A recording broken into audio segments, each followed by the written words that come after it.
No dia 12 de fevereiro de 2020, o real batia o recorde da sua desvalorização.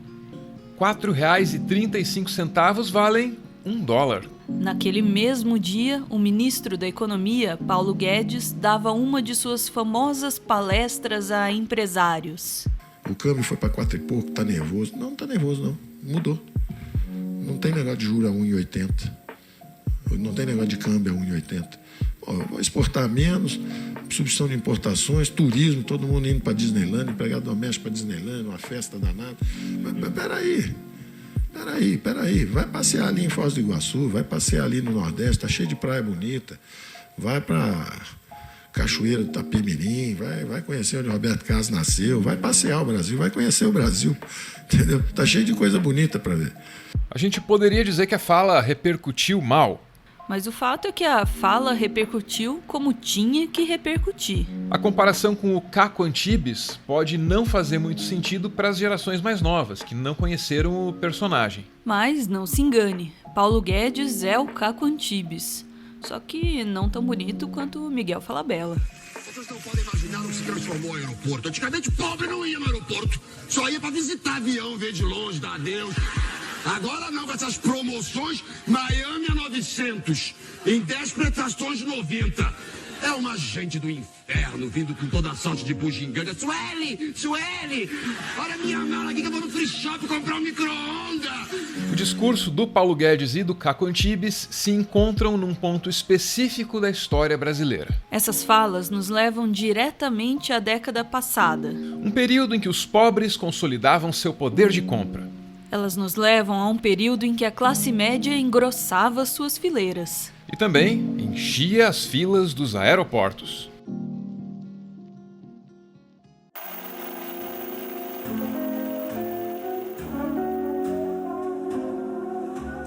Os anos 2000 foram marcados por uma redução na desigualdade brasileira. Mundialmente, o índice usado para medir a desigualdade é o Gini. O índice Gini vai de 0 a 100. Quanto mais próximo de 100, mais desigual é uma sociedade. E o Brasil recuou nessa régua de medir desigualdade. O país foi de 58,6 em 2002 para 52,9 em 2013. Pode parecer pouco, é pouco, mas foi o suficiente para ter inúmeras consequências políticas e culturais.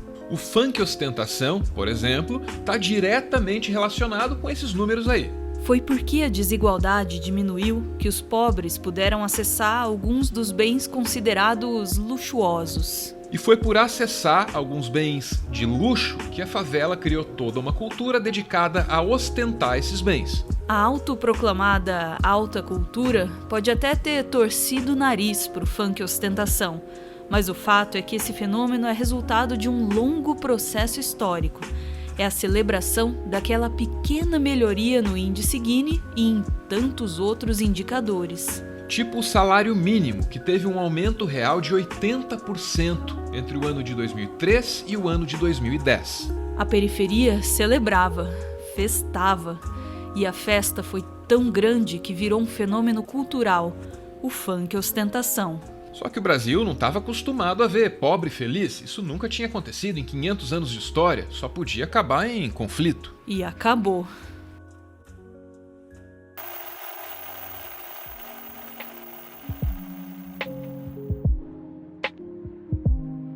A pequena melhoria no padrão de vida dos mais pobres, que veio desde o início dos anos 2000, fez surgir a chamada nova classe média, antes conhecida como classe C. Em 2012, quando as primeiras repercussões sociais e culturais desse fenômeno estavam surgindo, o governo enquadrava na classe C as famílias com renda per capita mensal entre R$ 291 e R$ 1.019. Em 2012, enquanto o funk ostentação ganhava tração, metade do Brasil estava na classe C. E nesse mesmo momento histórico, os pobres começaram a frequentar os shoppings. Quando os ricos passeiam no shopping, o nome disso é passeio. Mas quando os pobres passeiam no shopping, aí o nome disso é rolezinho e o Jornal da Noite tem que discutir o negócio. Ao ver os pobres no shopping, a classe média tradicional ficou incomodada. O filho do médico e o filho da empregada estavam frequentando o mesmo espaço, e isso era inadmissível. A Associação dos Lojistas de Shopping Centers de São Paulo cobrou o poder público. Para eles, a federação, os estados e os municípios precisavam construir lugares mais adequados para o lazer dos pobres. No shopping, não. Os rolezinhos, na verdade, é uma busca por um espaço que eles possam ter, que eles não têm hoje, que é de responsabilidade do Estado, é de responsabilidade da Prefeitura, e é o que a gente agora está buscando pleitear, um espaço para que eles possam desenvolver suas atividades, extravasar suas alegrias e a gente poder manter os shoppings. A fala dessa entrevistadora na TV Gazeta dá uma dimensão do susto que a tradicional classe média brasileira tomou com a chegada dos pobres aos shoppings. Ouve bem aí, ela vai cogitar a hipótese de que o pobre só vai ao shopping que é para provocar os ricos. Ricos tipo ela, de certo. O que denuncia que talvez ela se sinta provocada por absolutamente nenhum motivo. Para falar desse novo fenômeno que causa tanto espanto, hoje recebemos o antropólogo Alexandre Barbosa Pereira, que é professor da Unifesp.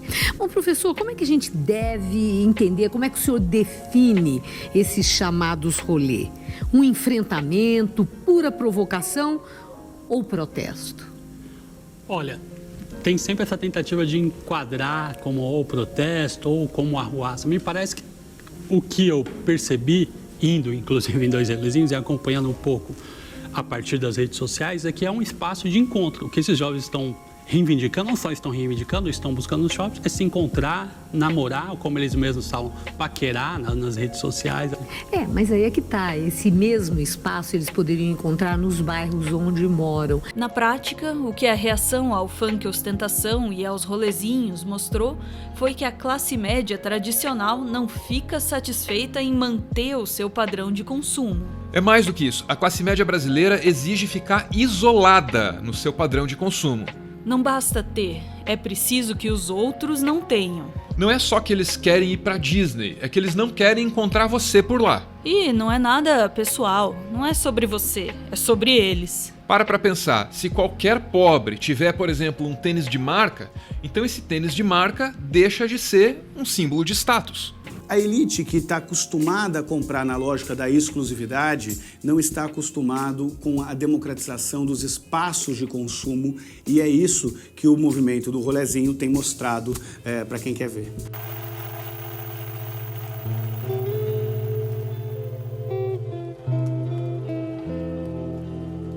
Uma das leituras mais preciosas sobre as transformações sociais ocorridas no Brasil recente é essa aqui. O texto é da Rosana Pinheiro Machado e está publicado no Intercept. Aqui, a Rosana sustenta que aquelas melhorias, acumuladas desde os anos 2000, começaram a ter de lidar com as suas primeiras ameaças lá pela metade da década passada. Ela escreve: Em 2014, o Brasil entrou em uma profunda crise econômica e política. Em pouco tempo, a grande narrativa de um país emergente e do direito a brilhar colapsou. Grande parte da esquerda hegemônica desdenhou da crise econômica, mas foram os pobres que a sentiram na pele. Nossos interlocutores agora compravam e sonhavam menos.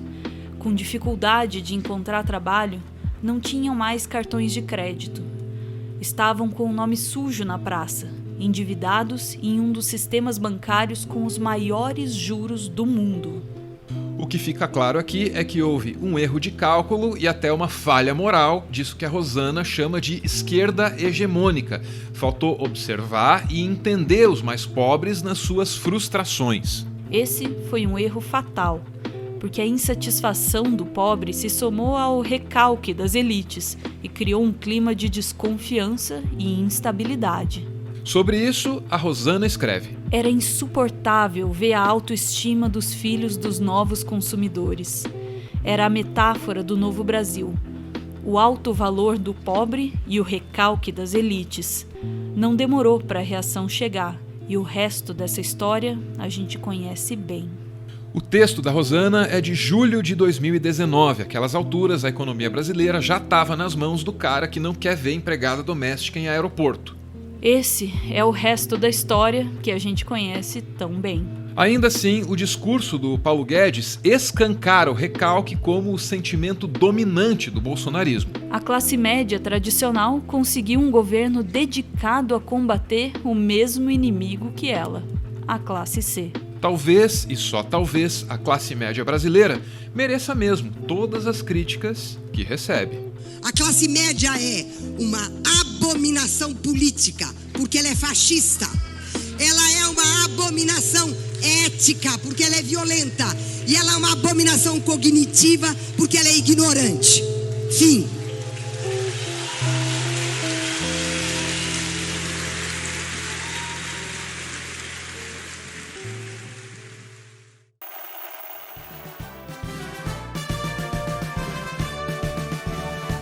Essa aqui é a Torre Panorâmica de Curitiba. Tem uma exposição de arte eletrônica chamada The Wrong acontecendo aqui. Sabe quem está participando? Ela mesma, a mulher mais sábia, a doutora Anna Lesnovsky, que inclusive deixou de gravar alguns vídeos para poder finalizar a obra dela que está exposta aqui. É essa obra aqui, ó, Neuron to Neuron. Minha simplicidade talvez me impeça de compreender a totalidade disso aqui, mas é basicamente uma escultura feita em impressão 3D e uma rede neural que vai comunicando coisas apenas aparentemente aleatórias nessa tela aqui. As palavras que surgem são extraídas de trabalhos anteriores da Ana e aí recombinadas pela rede neural. De quando em quando ela acaba dizendo alguma coisa que bate fundo na gente. A obra fica aqui até o final de março. É a mulher mais sábia na torre mais alta.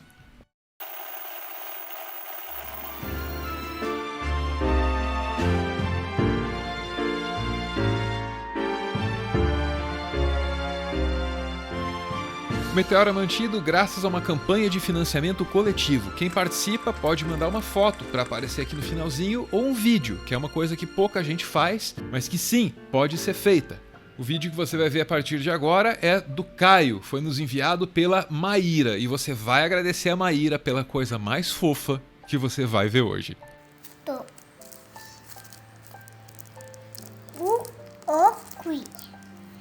Você preciso Isso.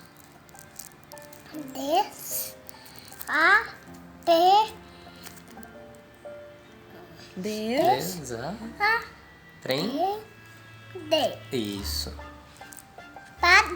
Isso. Isso, virar. Isso. Idiota. Parabéns. Meteoro. Lindo. Obrigado, Maíra. Beijo. Tchau.